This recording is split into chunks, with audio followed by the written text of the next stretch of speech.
Hello everyone, my name is Mr. Hernandez. Welcome to Unit 6, Lesson 1, Exponents Review. The way this is going to work is we're going to go through a few slides together. I'm going to be doing some examples with you. So you will be participating in this lesson, and then at the end of the lesson, you're going to be completing an iXL code, which is on the screen right now. That code is EJ8. At the end of the lesson, you're going to go to iXL and you're going to complete this code to prove to me and to prove to yourself that you understood and you learned what we reviewed in this lesson. You won't need much for this lesson. All I ask is that you make sure that you have some paper and a writing utensil in front of you so you could follow along and do some problems when I ask you to do that. If you don't have that, please pause the video, go grab your things, and then come back. We're going to start off with some vocabulary, but before we move on, just want to let y'all know that this is the first time that we're doing something like this. We'll see how it goes. If we need to change it in the future, we will. But for right now, this is a trial run. I'm definitely going to mess up. I've already tried recording parts over and over and over again, so please be patient with me. Do your best to remain engaged. And let's get started with some vocabulary. Just kidding. Not yet. So, as I'm editing this video right now, it's super cringy, y'all. Super cringy. You can totally laugh at me. I've spent a solid amount of time laughing at me. Oh my god, my eyes are so red. I've been looking at a screen for so long. So yeah, it's super cringy. Feel free to laugh, but pay attention. Do your best. I'll see you at the end of the video to give you your assignment. Let's start off with this example right here. We have a 7 and a 2. The 7, the bigger number, if y'all remember, this is called your base. And this 2 right here, well, that is our exponent. The exponent has other names as well. So the 2, you could call that a power as well. And if you remember, the way we would read this would be 7 to the power of 2, where 7 is the base and 2 is the exponent. But it's not just enough to remember the vocabulary. We also need to remember what this means. What does an exponent do? Well, an exponent, so this 2, that's going to tell us how many times we're going to be multiplying the 7, which is our base, by itself. So for example, the 2 here tells us that we have 2 7s. So we have 7 times 7. Well, that's what 7 to the power of 2 means. 7 is being multiplied by itself 2 times. Well, if we simplify this, 7 times 7 is just 49. So 7 to the power of 2, 7 times 7, is just 49. Let's start off by looking at number 1. Well, for this problem, we're being asked to evaluate, and what that means is that we're trying to just figure out what does this equal to. Our answer should just be a number. Well, like we said before, 2 to the power 4 means that 2 is going to be multiplied by itself 4 times. So here we have 2 times 2 times 2 times 2. And let's just figure out what that's equal to. 2 times 2 is 4. 4 times 2 is 8. And 8 times 2 is 16. So that means that 2 to the power 4, 2 times 2 times 2 times 2, is just 16. Let's do the same thing for number 2. So here we have 3 to the power of 3, and 3 is our base. This 3 is our exponent. So again, that just means that this is 3 times 3 times 3. The base is being multiplied by itself 3 times. 3 times 3 is 9.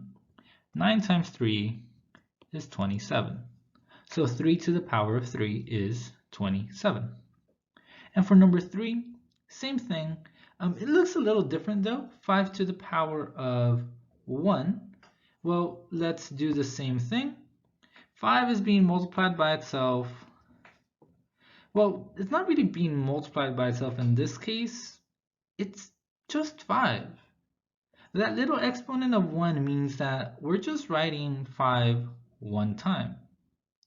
Well, that's actually very interesting because technically 5 to the power 1 and 5 are, they're the same thing, but one has an exponent and the other one doesn't.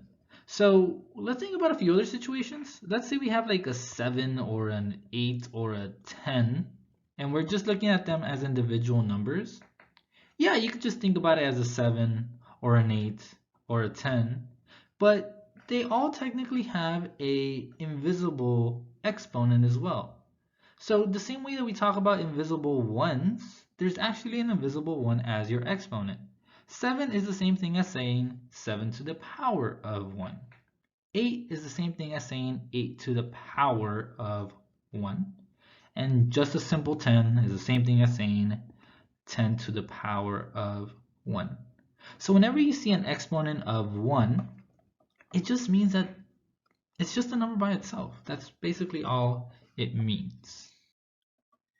Before we move on, I want to talk about this a little bit more. So here we have the same problem, 2 to the power 4, but I want to talk about how to think about this in two slightly different ways. Well, the first one is the one that we already just did.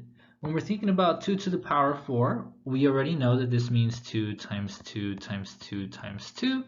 And when we figure out what this is equal to, we just multiplied 2 times 2, which gave us 4, 4 times 2, which gave us 8, and 8 times 2, which gave us 16.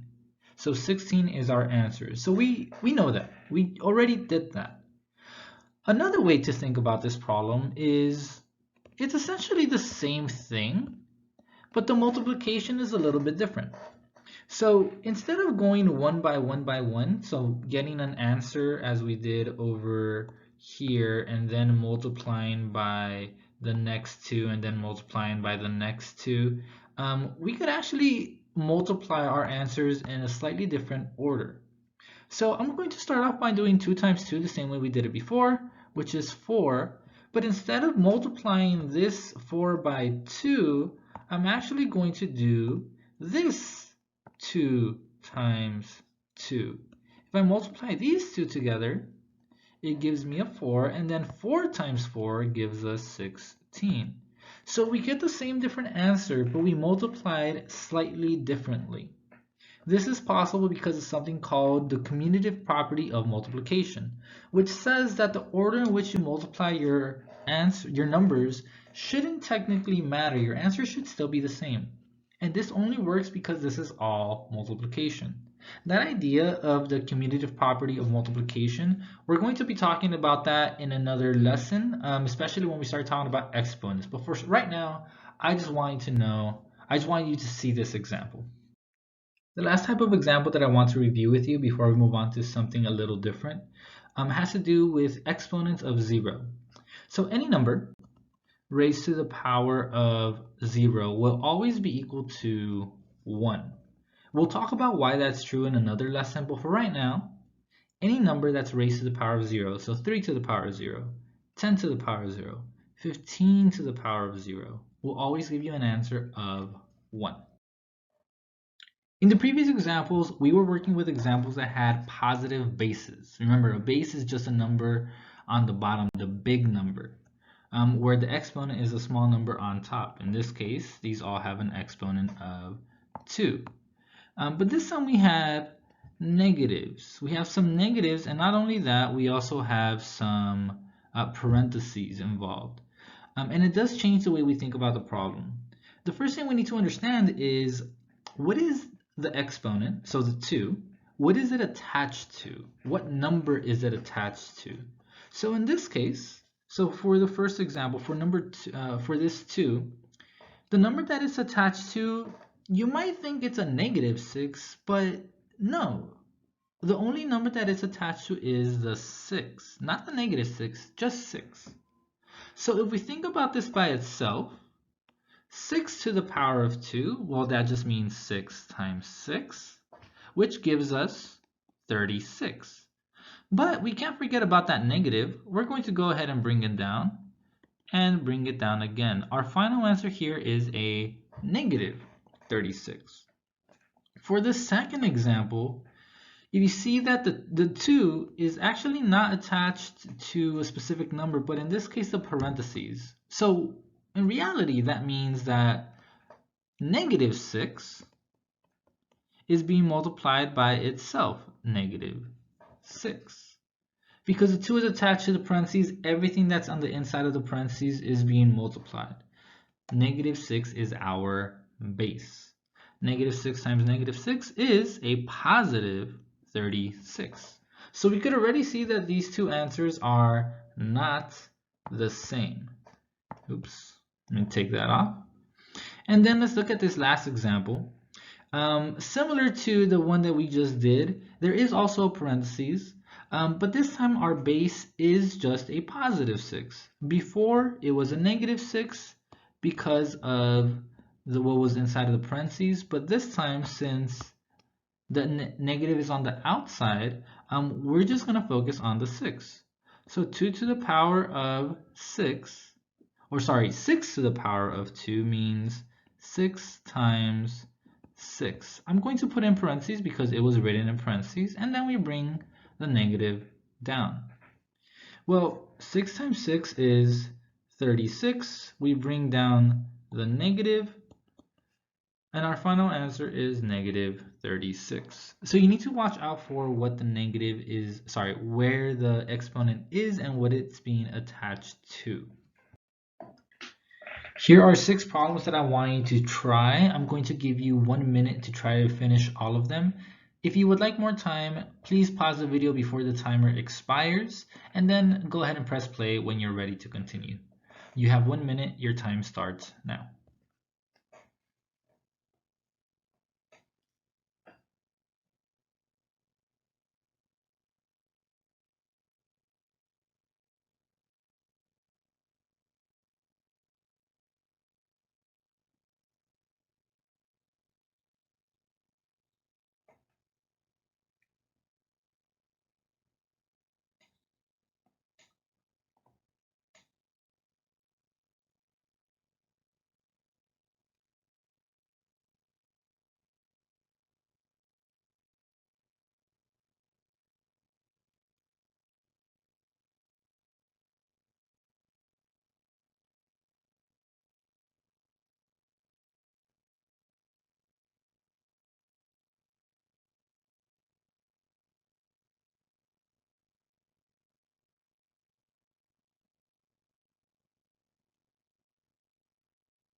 Let's go ahead and start talking about these problems.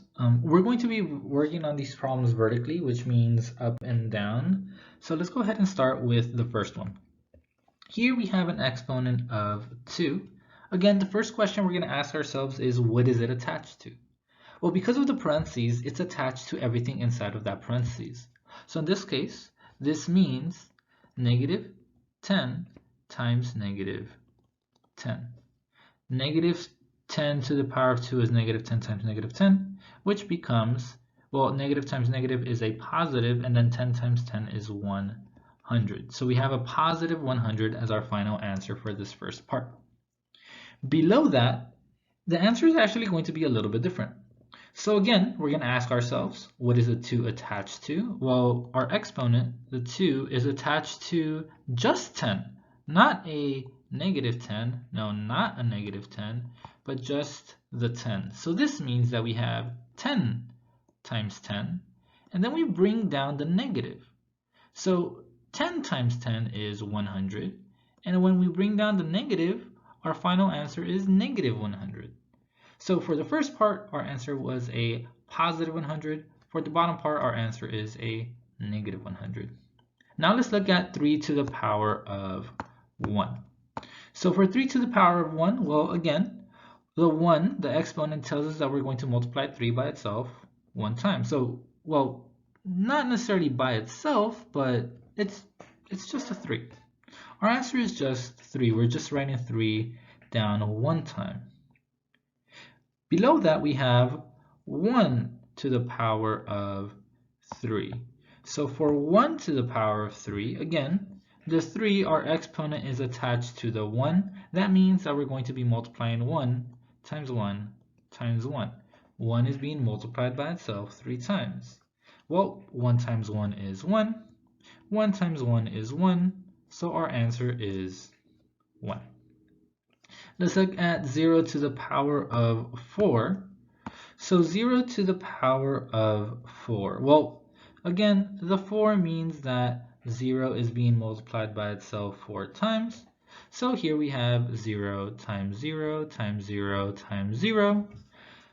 I'm not going to work this out because anything times 0, in this case 0 times 0 times 0 times 0, well, our answer is just 0.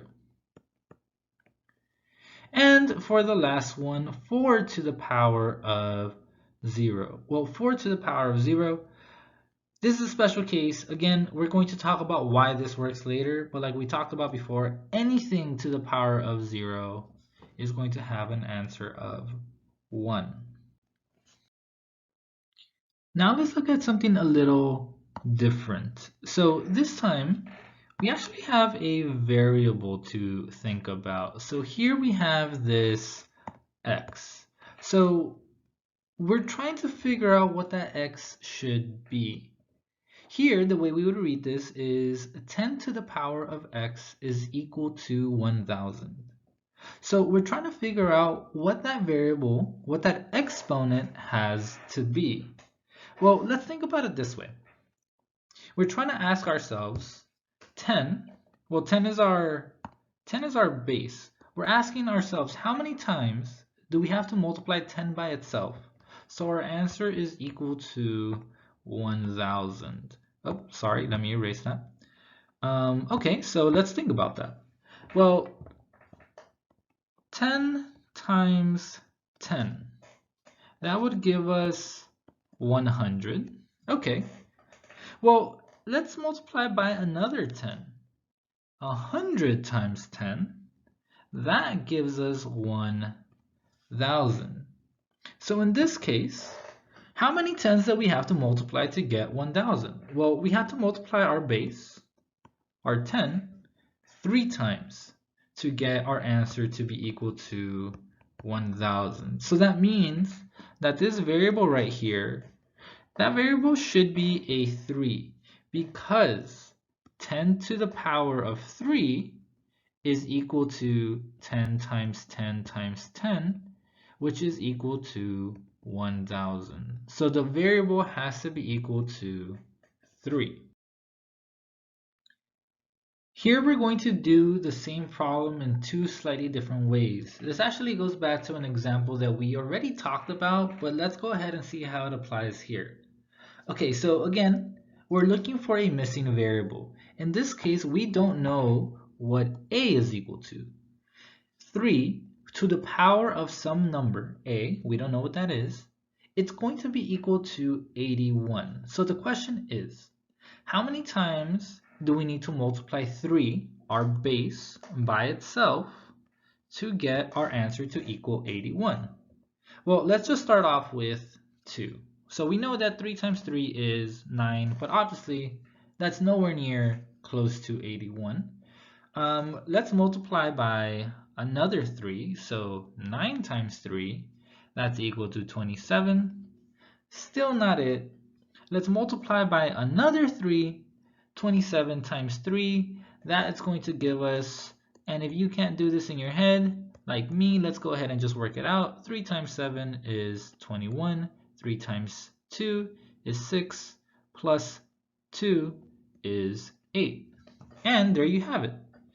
3 times 3 times 3 times 3, that should be equal to 81. So that means, we take that off, that means that we are going to be multiplying 3 by itself 4 times. So that means that a should be equal to 4. Our exponent has to be equal to 4. Another way to think about that, well, it's basically the same thing. But after we do 3 times 3 for this first one, we know that our answer is 9. And 9 times 9 is equal to 81. So I want another 9. So instead of multiplying by another 3 the way we did over here, instead of doing this part right here, we're actually going to go ahead and Well, we already know that we want another 9. So let's go ahead and multiply 3 times 3. That gives us 9 again. And then 9 times 9 is 81. So here, same as before, we have 4 of these 3's. 3 is being multiplied by itself 4 times. So again, our answer for A is also equal to 80, A is also equal to 4. Again, this is just another way to think about it. All right, time for some more practice. You have 4 problems. You have 1 minute. Again, if you want more time before the timer expires, please press pause and then press play when you are ready to move on. Your minute starts now.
That was 1 minute. Let's go ahead and do this problem together. So let's start off with number 1. 6 to the power of x is equal to 36. So the question is, how many times do we have to multiply 6 by itself to give us 36? Well, 6 times 6 is 36. So that's it. How many times do we have to multiply 6 by itself to get 36? Well, our answer is 2. X is equal to 2. We had to multiply 6 by itself 2 times to get 36. For the next one, 7 to the power of w is equal to 7. So again, how many times do we have to multiply 7 by itself to get 7? Well, just once, because 7 is equal to 7. So again, there's kind of like an invisible exponent on top of a 7.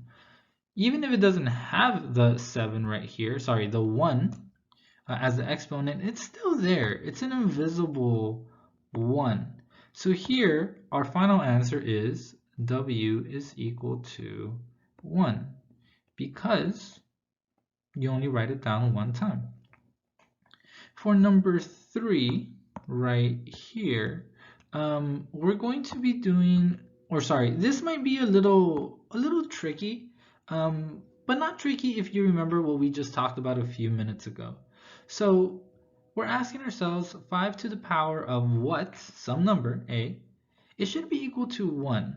And if you start writing down 5, doing the problem like we did before, 5 times what, or 5 times itself, how many times is equal to 1?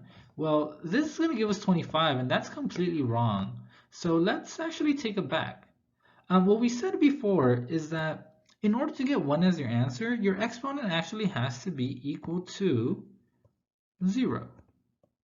So here, a is equal to 0 because 5 to the power of 0, or actually any number to the power of 0, is going to give you a 1.